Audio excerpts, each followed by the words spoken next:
Yo, it's Guido coming at you with the tactics talk, and eventually the game will show up. Hey, there it is. We are moving on to the SMBCC 56. That is one of the next ones in line for the Hunter Battle Challenge. This is one of the first or earlier battles. Notice I'm running food now, so I'm really embracing the try-hard mentality, my friends. We're going to talk about today making do with a bad situation. I think I do this more than a lot of players in this game. I will often go places and do things because they need to be done. It does not tend to be conducive to three marking and things like that because as far as consistency goes, it's not really consistent. Let's put it that way. You look at this and go, you know what, Guido, you probably shouldn't even be on this flank. You should maybe just fall back and farm.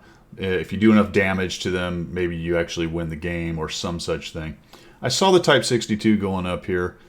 It is in counter, so I'm kind of glad there's not tons of tanks over here. And frankly, the enemy team didn't send tons either, so it works out to some extent in our favor. But I'm also dealing with two scouts, and look where our Type 62 is going. I kind of like it on the one hand. I don't on the other because he doesn't have a good grasp on what's going on. The player is not very good.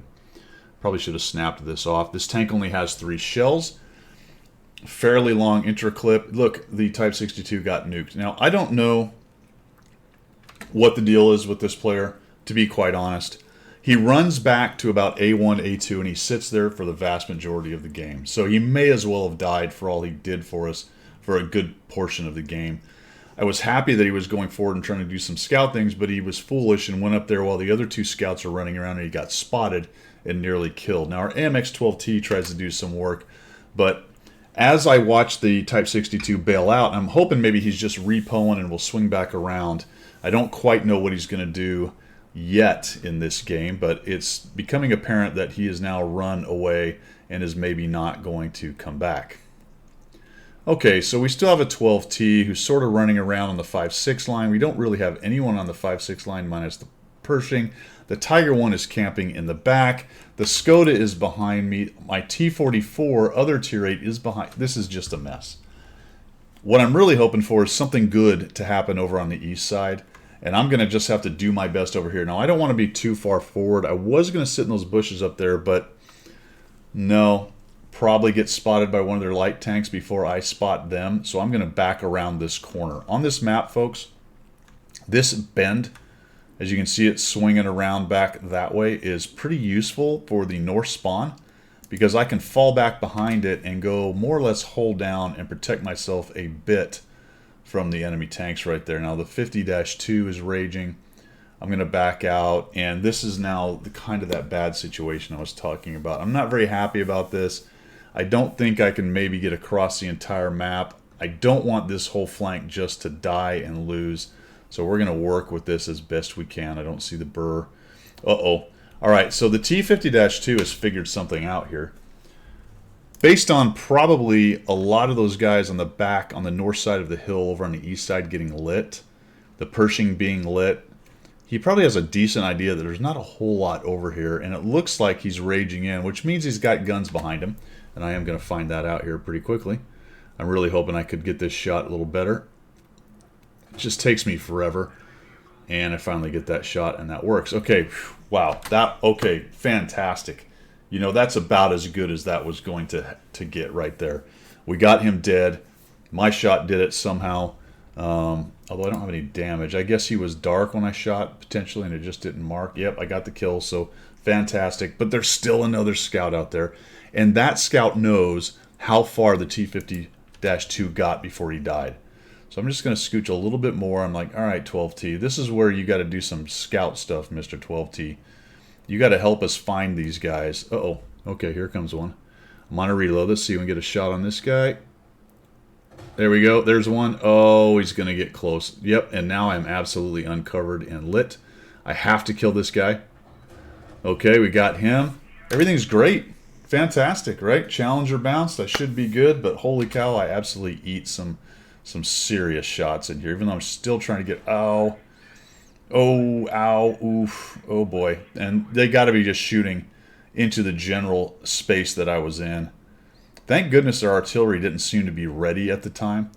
Otherwise, I'd be out of this game. And I eat a bunch of shots. But holy cow, we got both of their light tanks dead, right? So making the best of a bad situation right there. Yes, they came to me at that point, but we were able to knock out both their scouts. Unfortunately, they got our 12T as well. And now our Skoda, I don't know what he's... This is what just... well, so many things in this game blow my mind. He just rages forward. Now, he may be thinking the same thing. Good, both scouts are dead. I have decent camo, decent vision for a medium tank. I'll go. There goes our T-44 as well. And check it out. Mr. Type 62 is still sitting there. Now, he eats shots, and he's going to give us some opportunities here. I choose not to shoot the Aaron Arnie because he's just got some really good armor. I can hit the number 6 a little better, but now he's covered up, so he was smart enough. That's what I was worried about. Didn't quite get into his lower hole, so we only get one shot. I'm just going to take this third shot. Blind shot, basically on azimuth. Hopefully it hits the guy and we'll move up. I thought about keeping it on, pushing on, but I'm glad I didn't, because here comes the Type 6. We'll back up until we get the camo. I'm on a reload. This is all looking good. We'll take him out of the game. No, we won't. We'll leave him 1 hit point. Let's just leave that 1 hit point for that guy, and we'll move up. So, looking good, right? They're almost done. Their UDAS 14.5 is over there. Their Barask, their T-29 is in the middle. Basically, it's Iron Arnie probably on this side. Maybe the Tigre, potentially. Unfortunately, I'm a 2-shot to just about anything. Or 2 of them shooting me, however you want to look at that. Finally, the Type 62 starts moving. I don't know, guys. You know, it's...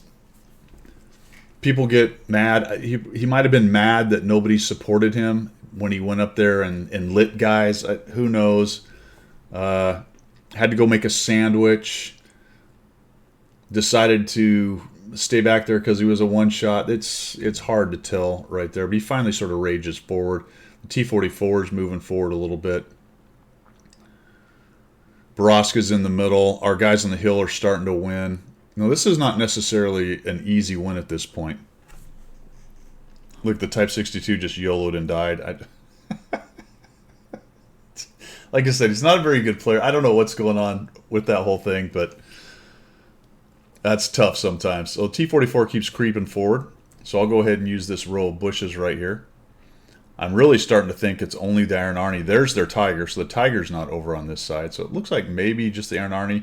And then it occurred to me, and you guys might be thinking it right now, I had forgotten about the Challenger. The Challenger actually shot me. In fact, you can still see the damage down there, but in-game I had kind of forgotten about that. Iron Arnie makes a runner. All right, good. And so I'm thinking I'm just pushing up, and there's nobody here. So this is a bit of a mistake, because the Challenger can put a hurting on me. I thought I was just going to come up here and get a light on these guys, or not a light, but start shooting the guys in the middle from the back, and then all of a sudden the T-44 lights this guy. I'm like, oh crap, forgot about this dude. And boom, 632 with the old ammo rack. That's going to increase the damage a little bit, up to 1,746. So now we're going to move over here so we can get up behind these guys. Awesome. Already dumps 226 on me.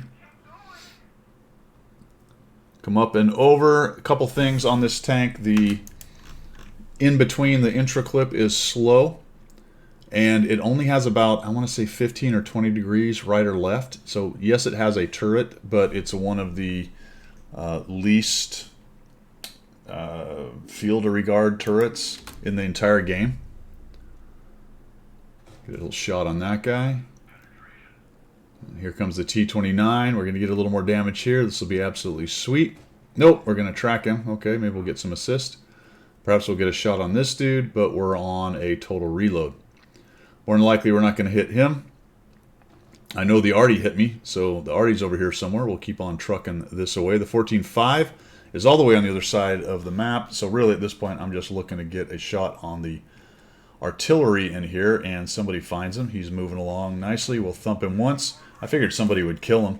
Look how slow the interclip is there. He just fires on his way in. I thought that was actually a good move on his part. He might as well take a stab at whatever's shooting him right there.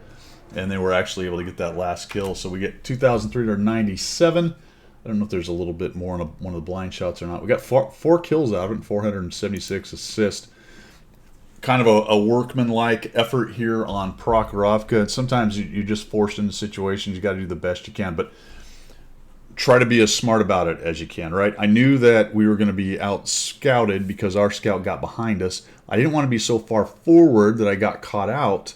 So I wanted to be back where the Camp Alamadingdang's back behind me could help me out a little bit. I also know about that curve in the road. If you take a look at it from this direction, you can see what I'm talking about. If you're the other team sitting back in this area, anyone around that corner can kind of go hold down and protect themselves a little bit. So it's a little bit better of a situation defending from the north side than it is from this side. This side does have a slight turn right here, but it's not anywhere near as good as the north side has right there. So I kind of hang out right there and hope for the best. I'm able to knock down a couple of the scouts who make really kind of foolish runs in there. I do eat a bunch of damage for it, though. So not surprising that, a kind of bad situation got me some damage in there. The good news is that there weren't enough of the enemy tanks on the 1-2 line to do a whole lot. The rest of the team did a nice job as well, especially over there on the hill. They kind of won that thing right off the bat. All right, there you go. Sometimes you got to make a little bit of lemonade out of lemons and all that good stuff. That's all I've got for today. We will see you.